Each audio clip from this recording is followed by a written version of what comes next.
নমস্কাৰ, ভালনে আপোনালোকৰ? মই আজি আপোনালোকলৈ কোনো ধৰণৰ ৰেচিপি লৈ অহা নাই। মই আজি আপোনালোকলৈ লৈ আহিছোঁ আমাৰ স্বাস্থ্যৰ ওপৰত এটি ভিডিঅ'। আমি সকলোৱে কম বেছি পৰিমাণে ষ্ট্ৰেছ নাইবা এংজাইটিত ভুগি আছোঁ, নহয়নে? আমিনো কেনেকৈ ষ্ট্ৰেছ কমাব পাৰিম তাৰেই আজি আলোচনা কৰিম। ষ্ট্ৰেছ কমাবলৈ আমি কৰিব লাগিব ধ্যান বা মেডিটেশ্যন। ধ্যান বা মেডিটেশ্যন কৰিবলৈ আমি মৰ্ণিং আৰু ইভিনিং 15 মিনিটকৈ সময় নিজকে দিব লাগিব। আপোনালোকে ভাবিব পাৰে ৰাতিপুৱানো 15 মিনিট সময় কেনেকৈ দিম, কিন্তু আমি নিজৰ শৰীৰটোৰ কথা ভাবি এইখিনি সময় দিবই লাগিব। মেডিটেশ্যন সৰু ল'ৰা ছোৱালীৰ পৰা আদি কৰি বৃদ্ধ বয়সলৈকে সকলোৱে কৰিব পাৰে।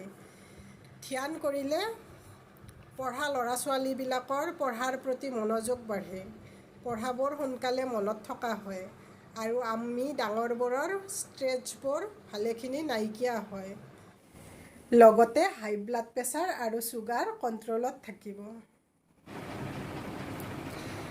মেডিটেশ্যন কৰিলে আমাৰ শৰীৰটো পজিটিভ এনাৰ্জিৰে ভৰি পৰে আৰু আমি দিনটোলৈ এটা ফ্ৰেছনেছ ফিল কৰিব পাৰোঁ। আহকচোন আমি মেডিটেশ্যন কেনেকৈ কৰিম চাই লওঁ। মেডিটেশ্যন খোলা ঠাইত কৰিলে ভাল। আপোনালোকৰ যদি ছাদ বা বেলকনি আছে তাতেই কৰিব, আৰু যদি তেনেকুৱা সুবিধা নাই ৰুমৰ ভিতৰত কৰিলে খিৰিকীৰ কাষত বহি ল'ব। বাহিৰৰ ফ্ৰেছ বতাহটো খুবেই ভাল। আজি আমি ৰুমতেই কৰিলোঁ। আমি এতিয়া পদ্মাসনত মেডিটেশ্যন কৰিম। আৰম্ভ কৰি আছোঁ। ফাৰ্ষ্ট ভৰিখন আমি বাহুৰ ওপৰত ৰাখিব লাগিব। তাৰপিছত ভৰিখন সৰুৰ ওপৰত ৰাখিব লাগিব। তাৰপিছত আমি হাত দুখন এইটো পজিশ্যনত ল'ব লাগিব। জ্ঞান মুদ্ৰা লৈ হাতৰ ওপৰত চিধাকৈ ৰাখিব লাগিব আৰু দেহটোক ৰাজহাৰ্পণ কৰি দেহটো চিধা কৰি ৰাখি কিনে চকু দুটা মুজি কিনে আমি ধ্যান আৰম্ভ কৰিম।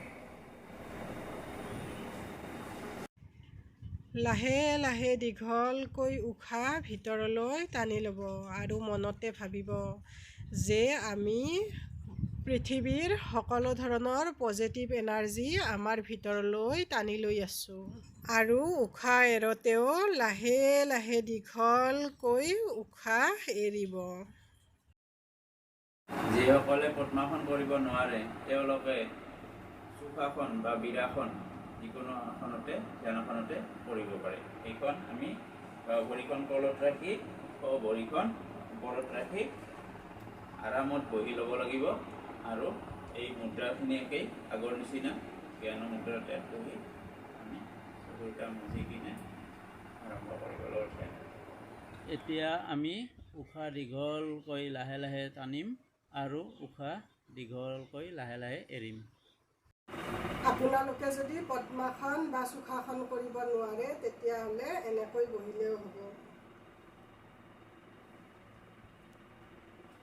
এনেকৈ বহি লৈ হাত দুখন জ্ঞান মুদ্ৰাত থৈ ৰাজহাড়ডাল পোন কৰি মনটো স্থিৰ কৰি ল'ব। লাহে লাহে দীঘলকৈ উশাহ টানিব আৰু লাহে লাহে এৰি দিব। আৰু লাহে লাহে দীঘলকৈ উশাহ টানি লওক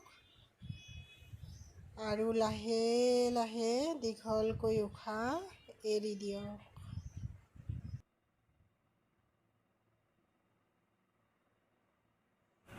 উশাহ লোৱাতকৈ এৰি দিয়া সময় বেছি হ'ব লাগে, কাৰণ আমি উশাহত যিখিনি অক্সিজেন গ্ৰহণ কৰিলোঁ তাতকৈ বেছিকৈ নিশাহত কাৰ্বন ডাই অক্সাইড উলিয়াই দিম। মেডিটেশ্যন কৰা সময়ত আমি দেহটোত কষ্ট নোপোৱাকৈ ধুনীয়াকৈ আৰামত বহিব লাগে। এইটো ধ্যান ৰাখিব যাতে আমাৰ ৰাজহাড় আৰু ডিঙি পোন হৈ থাকে। প্ৰথম অৱস্থাত ধ্যান কৰোঁতে আমাৰ মনলৈ বিভিন্ন ধৰণৰ চিন্তা আহিব।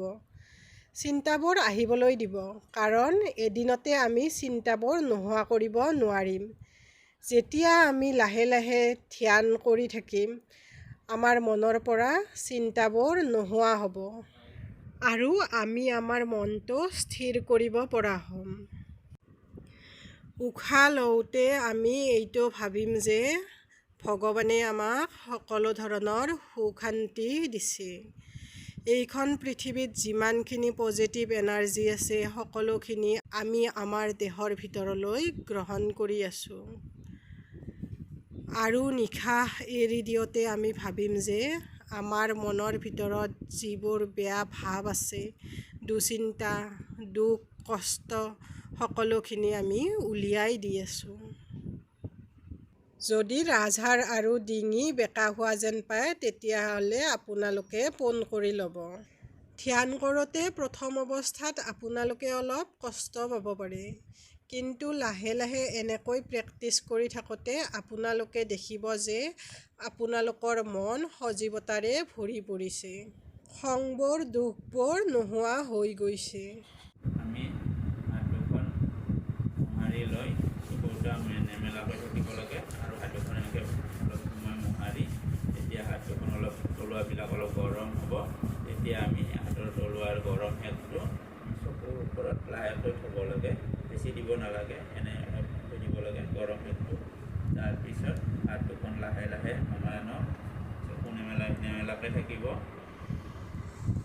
লাহে লাহে এতিয়া এনেকৈয়ে আমি 15 মিনিট সময় ধ্যান কৰিলোঁ। ধ্যানৰ আৰু বহুতো ভাগ আছে। প্ৰথম ষ্টাৰ্টিঙৰ কাৰণে আজিৰখিনিয়েই যথেষ্ট।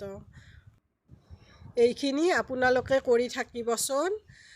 আৰু ধ্যানত কেনেকৈ ওম মন্ত্ৰ জাপ কৰিব পাৰি যদি আপোনালোকে বিচাৰে পিছত এটি ভিডিঅ' নিশ্চয় বনাম।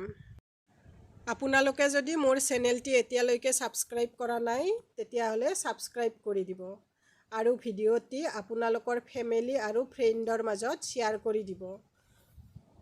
লাইক কৰিব আৰু ভিডিঅ'টি চাই কেনে পালে মোক কমেণ্টত জনাব। ভিডিঅ'টি চোৱাৰ বাবে আপোনালোকক বহুত বহুত ধন্যবাদ।